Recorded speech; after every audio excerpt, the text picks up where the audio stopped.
Today, I'm really excited to be using the Godox R200 Ring Flash with the new 8200 Pro Mark II to get images like this. Wow, are you ready for some fun today? So I'm using the Ring Flash. This is the Godox R200, and I'm using the Sony, and I'm going to use the 51.4. Now, I love these lights. The problem with this is, if you watch Godox's own video that they put out with someone um, that uses it professionally, and you'll see what beautiful light it can produce. A lot of the other people that get it that never used a ring light before, it's not their fault. It takes practice and it takes some skill levels and some trial and error to use this correctly. Otherwise, it doesn't give you a look that you like. And I saw, quite a few of those videos where if I saw it and never used a ring light before, I wouldn't buy this. But it takes practice. You can't just pull it out of the box, point it in the right direction, and hope for the best. You have to get your angles right. If you're shooting in this space, this is the best way to use it. If you're shooting in that space, this is the best. So it takes a little bit, but if you master it, you can get such beautiful, beautiful shots. I like the look. Some people hate it. It really is a matter of opinion. But me, I just love the look. The other thing they do with this is, throw it on a light stand or throw it in an umbrella. Yeah, it works. It's fine. It's a great option for this as well, but it's not going to give you much of a different look than just a bare bulb would do, honestly. But anyway, for me, for this shoot, we're shooting it on camera. I'm using the 51.4, the A7R5. That really doesn't matter. We're worried about the light today. And I'm shooting with a girl I haven't shot for a long, long time, and it was so good to see her. But anyway, let's get into the shoot and see how this does. The other thing is, the thing I really hate about Godox is their color shifts and it's some of their flashes. My next video, I'm using two different lights, one special one specialty one, and one of the regular lights.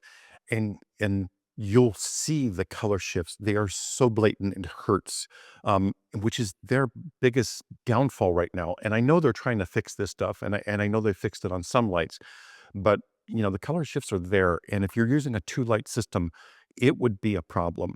Just using one light, you can fix it in Photoshop. But if you're using two lights and, on this one, especially the one coming up, it's like, I had Christmas tree green and magentas out the gazoo. But this one here, this is actually really good from what I saw in the back of the camera. I can't wait to pull these up in Photoshop and see what they look like, or in Lightroom.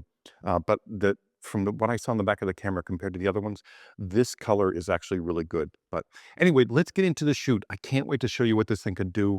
I'm really excited about it myself, and I've been holding this for quite a while and did a whole shoot with it, and it's not bothering me yet. It's got weight to it. Don't get me wrong, but it's not as heavy as I thought it was going to be. I actually was comfortable shooting this.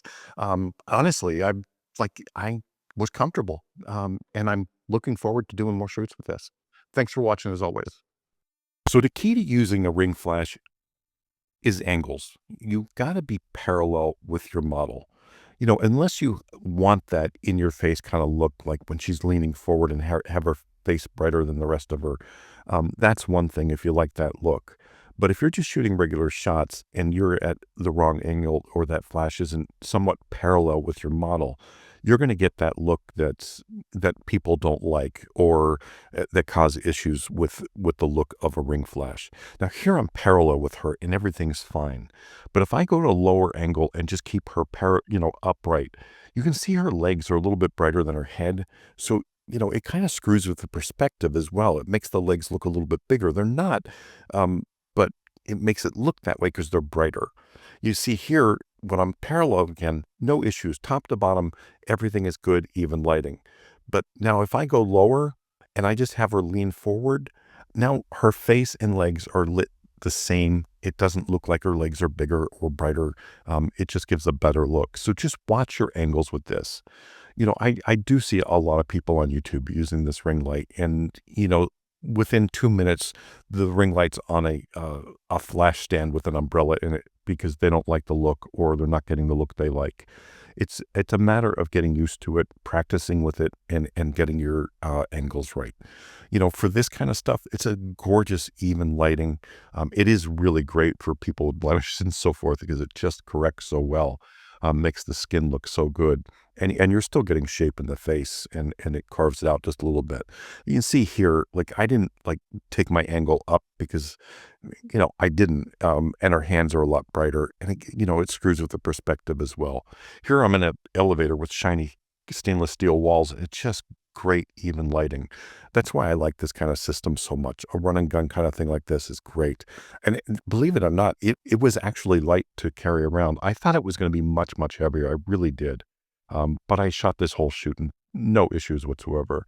Here I'm shooting at ISO 200. I'm going to pump up this ISO to 400 just to bring a little bit more of that back in. It's not a major change, but it's a change. I'd like to look better. But again, watch your perspectives. Keep that light parallel with your subject. That's key. And if you are shooting a little lower, have them lean forward a little bit. If you're shooting a little higher, just angle the camera just a little bit so it's even lighting, and you won't have any issues with it. You'll get used to it pretty quickly, but it does take a couple times and some practice rounds with it. You can see here she just moved forward just 3 inches. Look at the lower part of her, how dark it is, and the upper part is correct. Now, if you just put it parallel again, everything's even lighting again. That's key. And it seems like that inverse square law is magnified with a ring light. So again, angles, perspective, that's what matters. Here, head to toe, I'm parallel with her. Everything's lit correctly. It looks good. So anyway, I hope this helps. Using these specialty lights that Godox puts out, the way they're supposed to be used can be so much fun, and you can get such great images with them. But don't expect to take them out of the box and just have it work the first time. Anyway, if you have any questions, leave them below. Thanks for watching as always. This was a blast.